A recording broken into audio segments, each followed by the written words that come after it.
Vietnam, 1970. Between mud, constant rain, and the forest that seemed to swallow everything, a letter was written. Decades later, she was found inside a rusty metal box, forgotten in an old military camp. The paper was damp, the paint almost erased, but the words, they still survived. And today, I will share each one with you. Listen carefully. This is not just a farewell letter, not just a war record. It is a testimony that mixes fear, loneliness, and something that the author himself could not explain. The first line already sounds like a warning. I don't know how long I can stay here. The heat chokes me, the mosquitoes do not give respite, but that's not what I sleep. These are the steps. Someone walks between the trees at night, but it is none of my companions. These words were written by a soldier who, amid the chaos of war, described not only the horrors of combat, but the feeling of being observed by something invisible. The silence of the jungle, broken by nodders without origin. Footprints that appeared in the mud without owner. Shadows that crossed their field of view.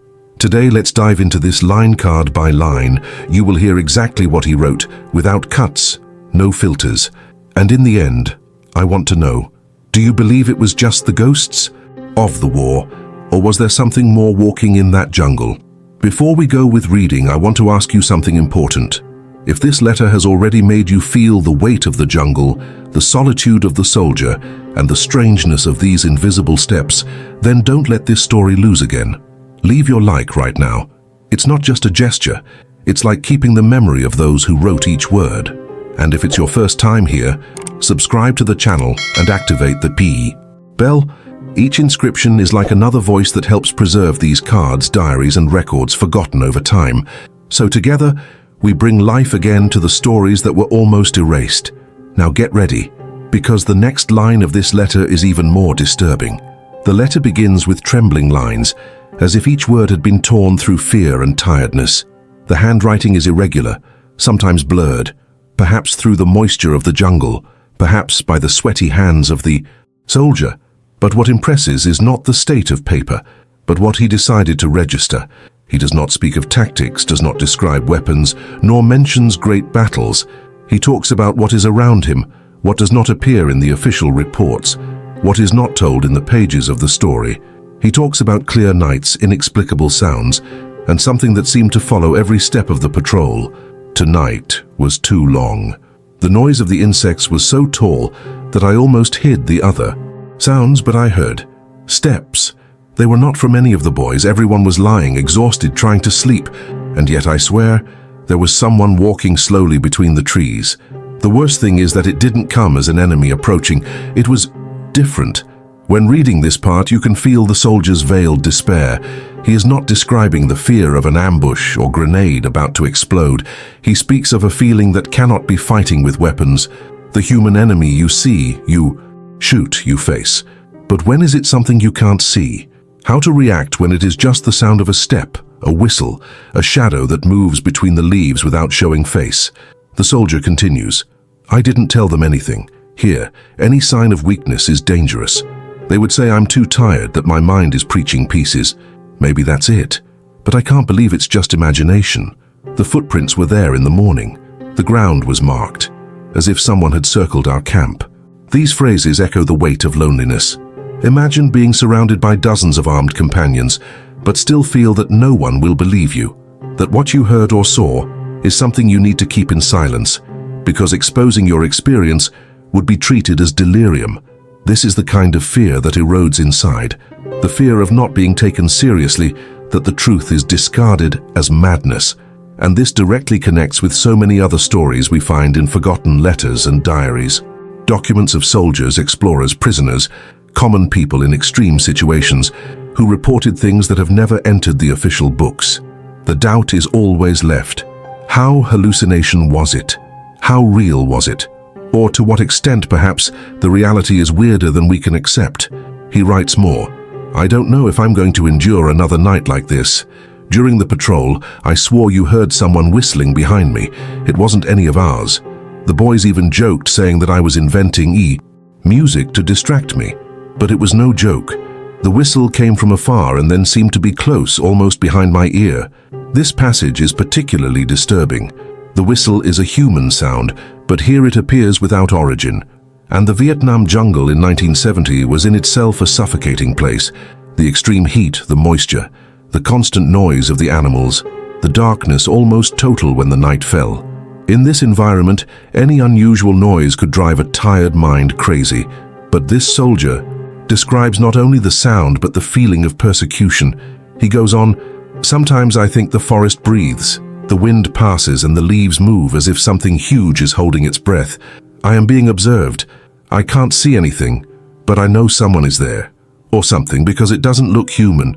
The way you walk, the way you hide between the trunks, it's different. I don't know how to explain." Here, the letter begins to gain an even darker tone. The soldier sets aside the objective description and starts to speak almost as an intimate outburst, as if trying to convince himself that he did not go crazy. And that is precisely what gives strength to this document. It does not seem like an invention, but the raw record of someone who does not know if it will survive. And it is impossible not to think of the other similar accounts from this same war. Veterans who, years later, said they saw strange shadows in the jungle, figures that moved in a natural way, whistles that came from nowhere. Stories that, like this letter, were ignored, discredited, discarded as the product of exhaustion. But when testimonies are repeated at different places at different times, can we still say that they are just coincidences? The letter follows. "If I don't come back, I hope someone finds it. I don't want you to think it was just another death in the jungle. Because what kills us here is not just war. There's something in this forest that walks with us. I feel every night. He still walks between the trees." This last sentence of this part of the letter chills. She gives the episode title because she carries the weight of a warning. It does not sound like a metaphor, nor like daydream. Sounds like a will, as if the author was fully sure that he would not come out alive from that jungle and wanted at least to make it record that there was something more there. Something that would not go out with the end of the war. This is where I want to invite you, who is watching, reflecting on me. How far do you believe that the human mind in extreme situations can create sensations and visions? And how far do you believe that there are really things we don't understand walking between us in silence? I want you to keep this question as we continue with the reading. The letter continues, and each line reveals the weight of someone who could no longer distinguish what was real and what came from the tired mind. The soldier describes the jungle routine, but always with this strange element prowling his words. He talks about the night patrols, the long marches in the clay, the feeling of carrying not only the backpack and the gun, but also an invisible burden that tightened the chest with each step. "Last night we were silent for hours. The commander wanted everyone to hear any movement around. But I don't know if anyone noticed. I noticed. Between the sound of the branches and the distant noise of the insects, there was something else, as if someone mimicked the sound of the wind but wrong. A breath that didn't come from outside but from the woods." With each line, the soldier's anguish increases. He writes about how his eyes begin to deceive, showing silhouettes that disappear when the flashlight comes on, shadows that seem to change places. He talks about how some companions no longer laughed at the stories he told because they were also starting to hear things, but no one wanted to admit. It was safer to say it was tired than accepting that something followed them closely. One of the boys at dawn suddenly got up and shot the trees. Everyone woke up scared, thinking it was an ambush. But there were no enemies, only broken branches, as if something had just walked away. We asked him what he had seen, but he refused to say. This excerpt is crucial because it shows that fear was not unique to those who wrote the letter. Other soldiers in silence also realized that there was something wrong. The Vietnamese jungle, with its suffocating density, with sounds that came from all sides, seemed to hide not only enemies of flesh and bone, but presences that did not belong to the battlefield. The soldier continues writing, "During the last patrol, I walked away a few steps to watch the left flank. The darkness was total. You see nothing 2 meters away, but I heard the clear sound of breath. It was not from any of my men. It was panting, heavy, as if someone was tired of following me, who wasn't alone, but there was no one there." This type of account appears in several surviving war letters. The border between reality and imagination becomes fragile in times of extreme stress, but the repeated detail, the breath, the steps, the whistle, the shadows, all creates a disturbing pattern. It is not just an isolated account of a tired man.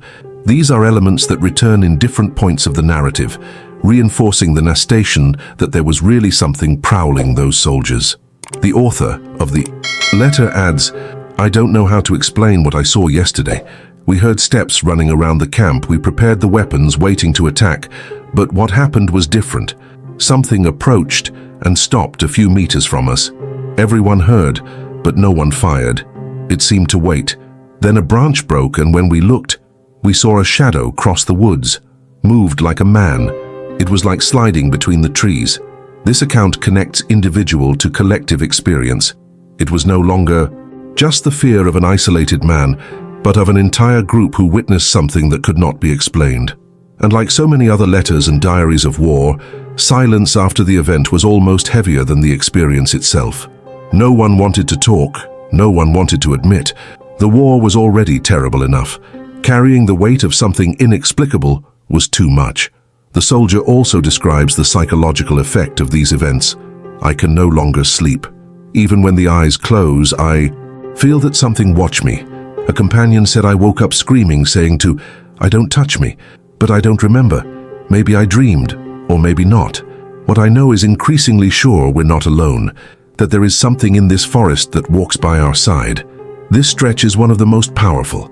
It shows the internal struggle between the rational and the irrational, between believing that everything is the result of the mind and accepting that there is something beyond.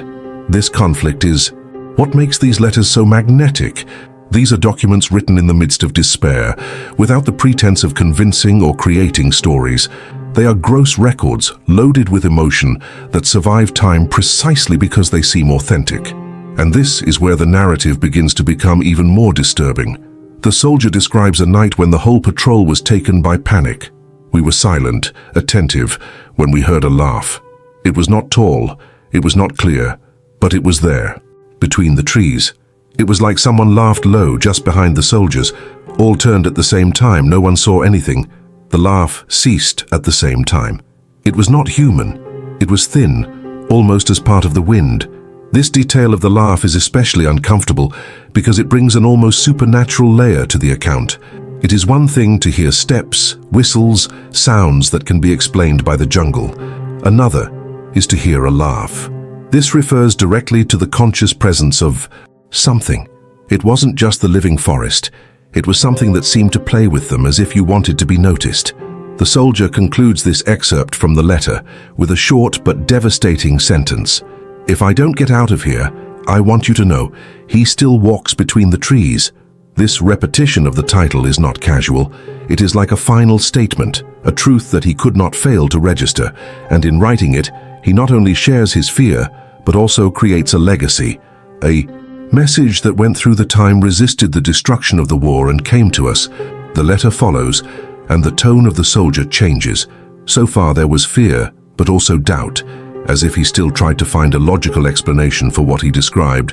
Now the words sound more desperate, almost resigned, as if he had accepted that there was something in the jungle that could not be explained or fought. "I can no longer distinguish what is night and what is day.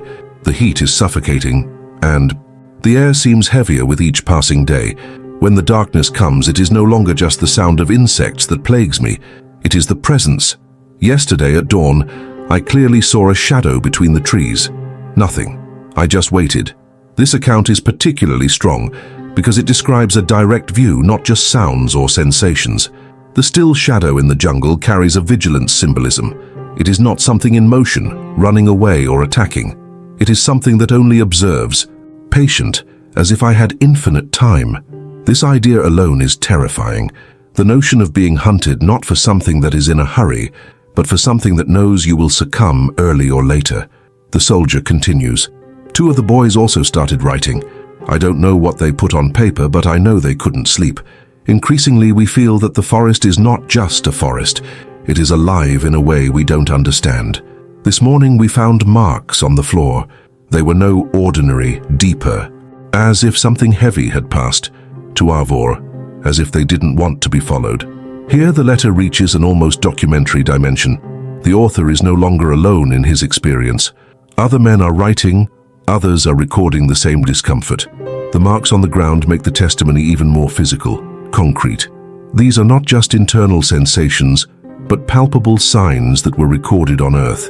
In the afternoon, as we advanced through the jungle, one of the boys fell to the knees. He said he felt someone hold his shoulder. There was no one behind him. We laughed nervously, but nobody called him crazy, because everyone already felt like the weight in the back, the whispers that seemed to come from inside the leaves, the cold, the suffocating heat. Ears, and she speaks. We just don't know what language. This final phrase is one of the most poetic and at the same time more unsettling in the letter. The jungle speaks, suggests an intelligence and consciousness beyond the human imagination. This is the kind of detail that turns a simple letter into a report that echoes for decades. The document continues to describe a night where the limit of health was tested.